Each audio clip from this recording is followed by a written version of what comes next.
The scent of roasting sage and thyme hung thick in the air, a golden, almost palpable haze under the soft, flickering glow of the electronic candles on the dining table. It was Thanksgiving 2025, and in our modern glass-walled home overlooking the choppy, magnificent expanse of Puget Sound in Seattle, everything looked perfect. I, Laura Bennett, 48 years old, held my glass of Pinot Noir, the deep ruby liquid catching the candlelight. My smile, I hoped, was as flawless as the centerpiece, a meticulously arranged collection of autumn leaves and late-blooming hydrangeas I'd gathered that morning. I had been awake since 5, basting the 18-pound turkey for the 8th time, coaxing maximum crispness from the skin, perfecting the creamy texture of the mashed potatoes, and simmering the cranberry sauce until it reached that precise balance of tart and sweet. This was my domain, my carefully constructed illusion of domestic bliss. "It's magnificent, Mom," Ethan murmured, leaning back slightly in his chair. At 27, my elder son was a successful software engineer in San Francisco, and his return always felt like a homecoming in the truest sense. Sophie, 24, working in environmental startups, right here in Seattle, nodded enthusiastically, adjusting the fold of her deep purple linen napkin. "Seriously, Mom, you could win awards for this gravy." I offered them a genuine smile, warming myself in their appreciation. "Just trying to keep the tradition alive," I said, taking a sip of wine. But the warmth of their praise couldn't quite reach the chill settling around my husband, Mark. Mark, 52, a marketing director, whose ambition was matched only by his ego, sat at the head of the table, his usual commanding posture slightly stiff. He hadn't offered to carve the turkey, hadn't complimented the decor, and certainly hadn't helped me with the endless prep work. "Busy week, Mark?" I asked, keeping my tone light, the subtle inquiry masked by the general hubbub of familial noise. He glanced up from his phone, a reflex action like blinking his eyes, already retreating back to the screen. "You have no idea, Laura. Major Q4 push. Client acquisition overseas." He swiped rapidly, his thumb moving with practiced impatience. I watched him, the way his jaw tightened when he read a message, the almost imperceptible lift of his lip when he typed a reply. These tiny tells had become my new vocabulary over the last 6 months. The late nights that stretched into pre-dawn, the canceled weekend trips, the sudden, inexplicable need for discretion in his office. I had spent 8 hours cooking a feast, a physical manifestation of my devotion, my attempt to glue this family back together with flavor and sentiment. But tonight, I felt an acute certainty that I wasn't just serving turkey and stuffing. I was serving notice on a war Mark was completely oblivious he'd started. The lull after the main course was always my favorite part, that satisfying silence, punctuated only by the clinking of silverware and appreciative sighs. I was slicing the pumpkin pie, the lattice top perfectly browned, when the unthinkable happened. Mark's phone buzzed with a jarring, insistent ringtone, not a text chime, but the sound reserved for a specific, urgent call. He glanced at the screen, and for a fleeting second his face went utterly blank, stripped of its practiced executive polish. It was a FaceTime call. Before he could even register his panic, the call connected. The screen lit up his side of the table, broadcasting a scene jarringly intimate against the backdrop of our formal Thanksgiving setting. There was Emily Carter, 34, vibrant, wearing a worn but cheerful set of Halloween-themed pajamas. And beside her, 2 small cherubic faces, her 8-year-old and 5-year-old, peering sleepily into the camera. Daddy, the little one, chirped sleepily. Silence descended upon the dining room like a sudden heavy snowfall. The ambient noise of the house, the gentle whir of the refrigerator, the distant traffic on I-90 seemed to amplify the frozen tableau on the phone screen. Sophie, who had been reaching for the whipped cream, froze mid-reach. Her eyes, wide and vulnerable, flickered from the phone to her father, then back to the phone. "Daddy, who's that lady? Why is she wearing spooky ghost pajamas?" Sophie's voice was soft, laced with confusion, the innocence of her question cutting deeper than any accusation could. Mark recovered with the speed of a seasoned crisis manager, snatching the phone down his hand, covering the lens. "Damn it, Emily," he muttered under his breath. He forced a laugh that sounded brittle and artificial. "Kids, that's Emily, a colleague. She's having some emergency with her kid's babysitter, and I was just giving her some quick advice about network connectivity issues." He spoke too fast, too loud, leaning into the lie like a man bracing for impact. He didn't look at me. He couldn't. I continued slicing the pie, the knife moving with deliberate, excruciating slowness.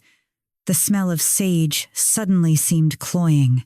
Network connectivity issues, Mark, I repeated, my voice dangerously level. I looked directly at him, now my expression neutral, almost bored.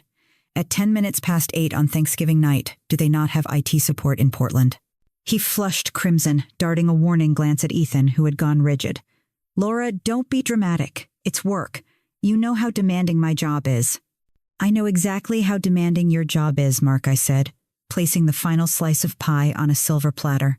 I straightened up, brushing imaginary crumbs from my crisp apron. And I know exactly who Emily Carter is, even if her children seem to recognize you faster than I do these days. I didn't raise my voice. I didn't cry. I didn't throw the pie. The 8 hours of meticulous preparation had somehow armored me. I had already accepted the terrible truth weeks ago. This call was merely the confirmation I needed before initiating the final sequence. Mark blinked momentarily, thrown by my lack of immediate explosion. He probably expected tears shouting the cliché display of the betrayed wife. Instead, he got cool, unnerving composure. Laura, that's enough, he warned, trying to regain control of the room. No, Mark, I countered, meeting his gaze with a steadiness that surprised even me. It seems you times are done, and I apparently am just getting started. The tension was so thick, you could carve it with a butter knife. We sat down not out of desire for celebration, but out of ingrained routine. The turkey cold now sat like a monument to a dead holiday. Mark, perhaps emboldened by the belief that I was bluffing, tried to steer the conversation back to trivialities. The new Tesla model, the upcoming stock dividend. He was performing the role of the oblivious husband, testing the boundaries of my patience. Then he cleared his throat, leaned forward, and delivered the blow he intended to be the grand finale of his own narrative. Family, he began, his voice booming with false sincerity. I have an announcement I wanted to wait for the right moment to make, but honestly, I feel it's time to be transparent. I've been working on a major life upgrade. My heart hammered, but my face remained impassive, focused on the wine swirling in my glass. I've decided to sell this house, he announced, gesturing around the dining room. As if it were a used car he was eager to unload. It's too much upkeep, and frankly, it's too far out. Emily and I found a spectacular place in Bellevue, a massive modern build. It has a guest wing perfect for my office, and it's closer to the girls' school. He paused, clearly expecting awe, or at least stunned silence. He got silence, but it was the sound of breaking glass. He looked at me, a smug expectation in his eyes. Laura, I know this is a big change, but Daniel has already drawn up the preliminary paperwork. We'll get you a lovely condo downtown. This is about future-proofing, about starting fresh. He hadn't mentioned Emily's children. His Time's new children, but the implication hung heavy. Times he was trading me in along with the property, asterisk.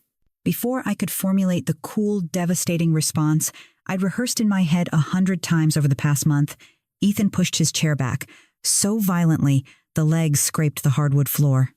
A condo you're selling. Times house for a new life with your mistress. Ethan's voice cracked the polite veneer of the successful engineer, utterly gone. Ethan, watch your tone. Mark snapped, instantly defensive. This was my cue. I stood up, not dramatically, but with the slow, deliberate grace of a seasoned dancer completing a difficult routine. I walked to the built-in library in the living room, reaching for the small, nondescript, high-security USB drive I'd hidden behind a first edition of Fitzgerald. I returned to the table, placed the drive precisely where Mark's water glass had been, and tapped it lightly.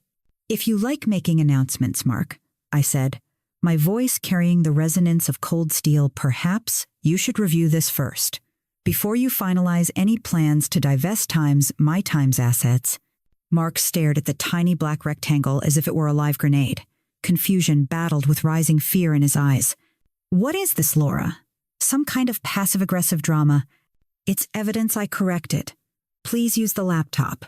I want Ethan and Sophie to see it too. It's time we all understood your future-proofing strategy. He hesitated, for a fraction of a second, then fueled by arrogance and a desperate need to prove my suspicions groundless. He grabbed his sleek, thin laptop from his briefcase and plugged in the drive. The screen sprang to life. It wasn't a document. It was a video file. The recording began in a dimly lit, ridiculously expensive seafood restaurant in Seattle's Queen Anne neighborhood. There was Mark laughing too loudly, his arm draped possessively around Emily's shoulders. The audio crystal clear, thanks to the discreet microphone my private investigator, Mr. Davies, had managed to install near their table during a crucial dinner. Asterisk. And I swear to you, M times. Mark's voice echoed across the dining room, oily and sincere times. Once the divorce settles, I'm liquidating the bulk of the Seattle assets. The house, the equity portfolio, it's all going into the new venture. I'm giving you security, will be untouchable, asterisk. A pause. Then Emily's breathless reply times. Oh, Mark, you promise a clean slate, asterisk? Asterisk. A clean slate for us. Laura will get her alimony standard package. But the real capital, the money that matters, that's for our future. I've already started moving things into that joint account. Asterisk. The video ended abruptly, the screen returning to the stark desktop background. The quiet in the room was absolute. Sophie made a small, choked sound, burying her face in her hands as silent tears tracked down her cheeks. Ethan, usually so controlled, stood up, his face pale with a fury that transcended disappointment. It was betrayal on a fundamental level. I can't, Ethan managed, his voice tight with disgust. I cannot sit here and watch this rot. I'm leaving. He didn't look at his father. He walked past the table, grabbed his coat, and was gone, the front door slamming with a definitive, echoing finality. Mark stared at the screen, his denial shattering under the weight of the incontrovertible proof. He looked aged, suddenly small. Laura, wait. It's not what it looks like. It was a moment of weakness. I was stressed. It was just talk. We weren't serious about the money. I met his frantic eyes, the candlelight reflecting sharply off my own. There was no room for negotiation, no space for his practiced excuses. Mark, I said, folding my arms across my chest. My voice was low, completely devoid of emotion. The house is in both our names. The accounts are joint. You talked about liquidating times our times future times. Our times children's education fund for times her times comfort. I picked up my phone, already dialing. I've spent the last month preparing for this evening. You, however, seem utterly unprepared for Tuesday morning. I want you out of this house by midnight. He gaped. Out, Laura. This is times my times house too. Where will I go? That, I replied, turning away from him to speak clearly into the phone, is a problem for you and Emily to discuss. Daniel, it's Laura. We're ready to proceed. Please initiate the freeze on all secondary accounts immediately. I listened to the calm confirmation from Daniel Hayes, my longtime friend, and now my legal shield, and hung up. I looked back at Mark, who was still frozen by the laptop, the phantom evidence of his entire life dissolving around him. Enjoy the rest of your Thanksgiving, Mark, I said, walking toward the kitchen, leaving him alone with the wreckage of his carefully constructed life. I'll have your suitcase ready by the garage door. The next day, the silence in the house was heavy but clean. Mark had left shortly after 11 p.m., taking only a duffel bag and his briefcase, the rest of his expensive wardrobe left behind like discarded skins. He was staying temporarily at an executive suite downtown, a petty humiliation I felt no need to gloat over.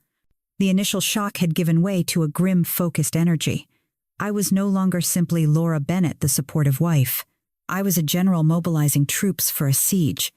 My suspicions hadn't sprung from thin air.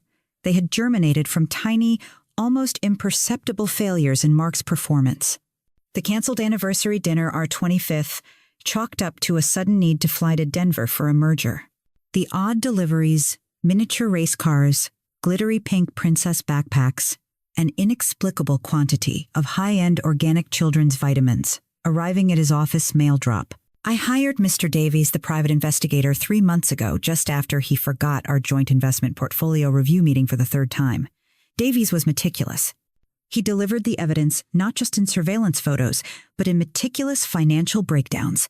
The transfers, the hidden joint account opened in Delaware, with Emily Carter's name listed as his business partner, and substantial amounts diverted from our primary savings, the money earmarked for the kids' graduate school endowments. With Daniel Hayes, the partnership was seamless. Daniel, a corporate defense attorney who treated family law with the same ruthless precision he applied to hostile takeovers, moved fast. He transferred nearly $400,000 into that Delaware account over the last year, Laura Daniel had explained over coffee the morning after Thanksgiving. He used marital assets. That's fraud, and it's why we need to move before he can leverage it.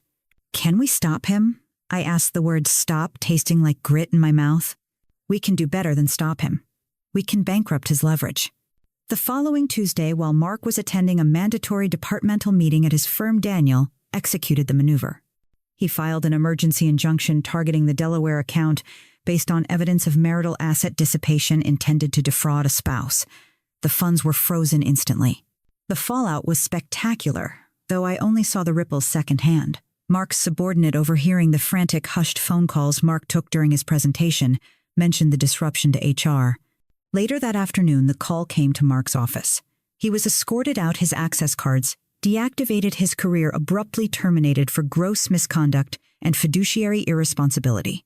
When Mark called me ranting, demanding I lift the hold on his time's money, I listened patiently until he paused for breath.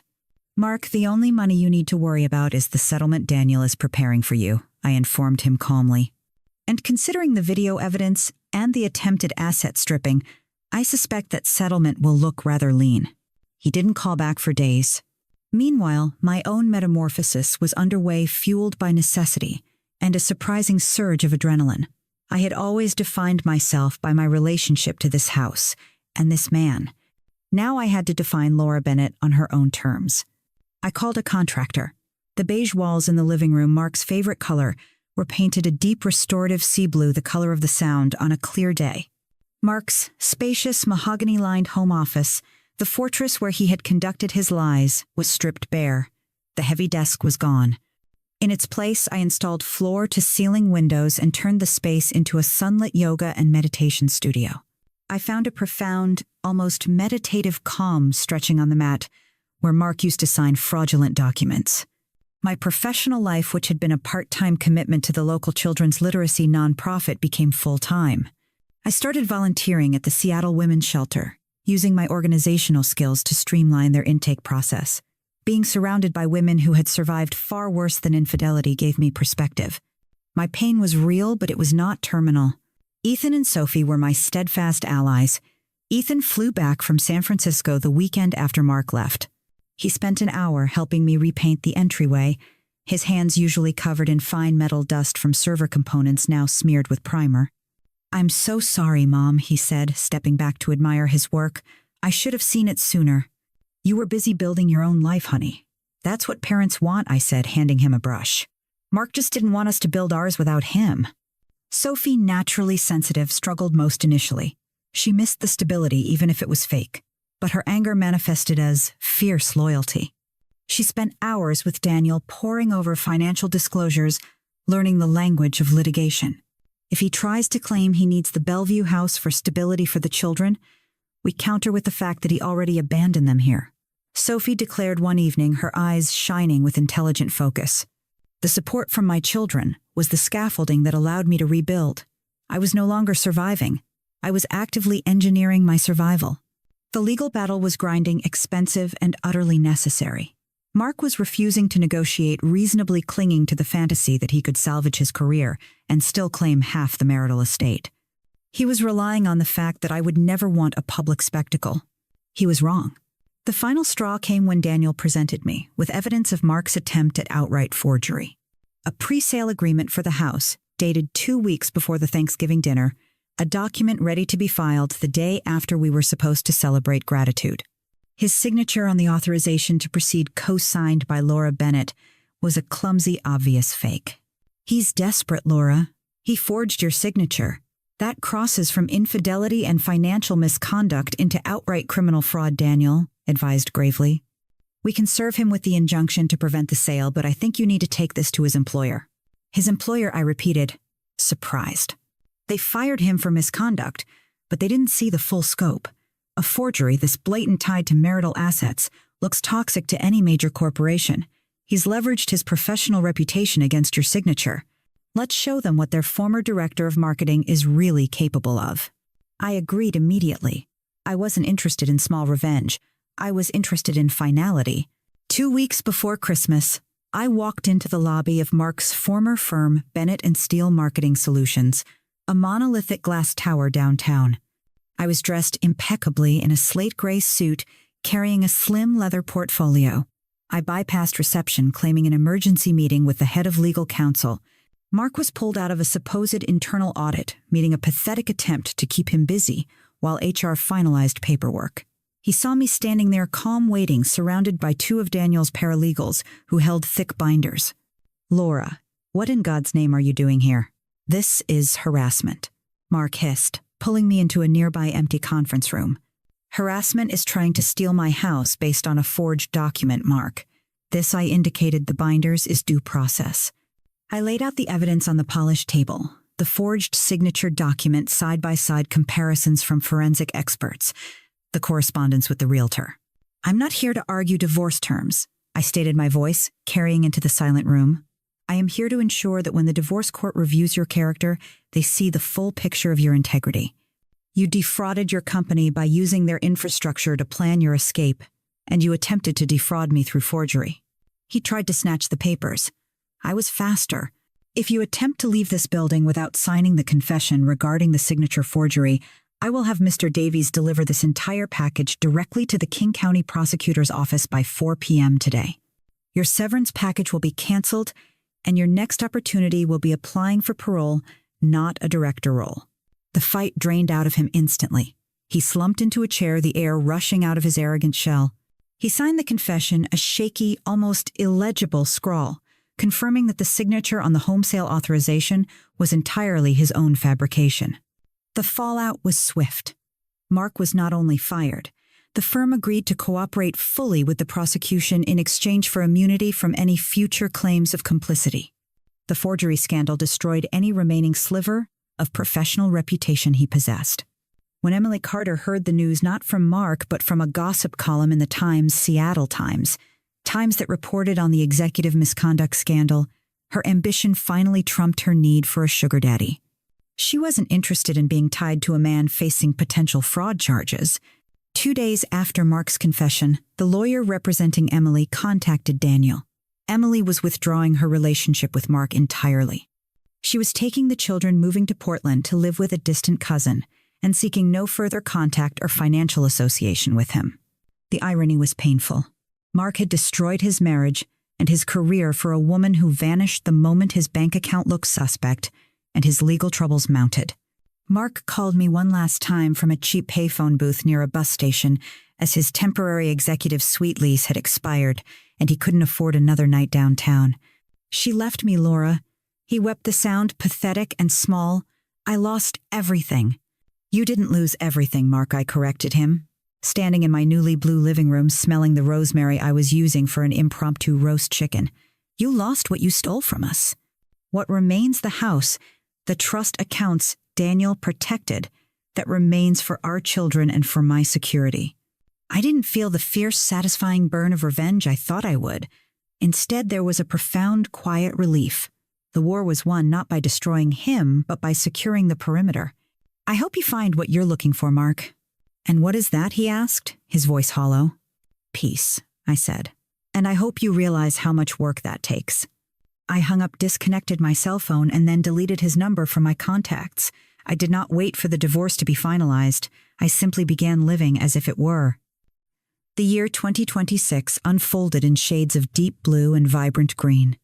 The house, rechristened the Bennett Sanctuary by Sophie, bloomed under my attention. I tore up the manicured dull lawn where Mark used to complain about mowing and planted a riotous English garden, a wild, fragrant space where I could actually find joy in pulling weeds. My studio became my sanctuary, a place where I felt strong, grounded, and utterly in control of my breath. Ethan got engaged to Anna, a brilliant, fiercely independent freelance journalist. They chose a beautiful event space overlooking the water, but before booking, Ethan called me. "Mom, we want you to host the rehearsal dinner here, at the house. We want Times Your Times house to be the backdrop for the start of our new thing." It was the highest honor he could bestow. We hosted a celebration that felt entirely ours. No forced smiles, no veiled threats, just genuine, abundant happiness. Sophie, meanwhile, was thriving. Her environmental startup secured major Series B funding, and she was promoted to project lead, often flying to European conferences. She was sharp, principled, and unapologetically her own woman. Mark was a ghost, occasionally sending stiff formal emails via Daniel about asset division, always approved by me but filtered through my lawyer. He was slowly, painfully working through counseling, a condition I'd established for any future measured communication with the children. Then, at Ethan and Anna's engagement party, he appeared. He walked into the sunlit patio alone. He looked 10 years older, the tailored arrogance replaced by a weary deference. He wore an inexpensive suit that didn't quite fit, and he held a bottle of truly excellent, very expensive scotch, the kind he used to save for client closings. He didn't approach me immediately. He greeted Ethan and Sophie separately, his apologies quiet and personal. I watched from across the room as Sophie, ever the sensitive one, hugged him briefly, a careful, measured embrace. Ethan offered a curt handshake, but I saw him nod when Mark spoke, acknowledging the effort, perhaps, rather than the remorse. Finally, Mark turned toward me. He approached slowly, stopping a respectful distance away near the glass doors that led to my new garden. "Laura," he said, his voice rasping slightly, "may I have a word privately?" I took a slow, deliberate sip of champagne. The memory of the Thanksgiving candlelight was still sharp, but the fire was gone. "Of course, Mark. But let's keep it brief. This is Ethan and Anna's night."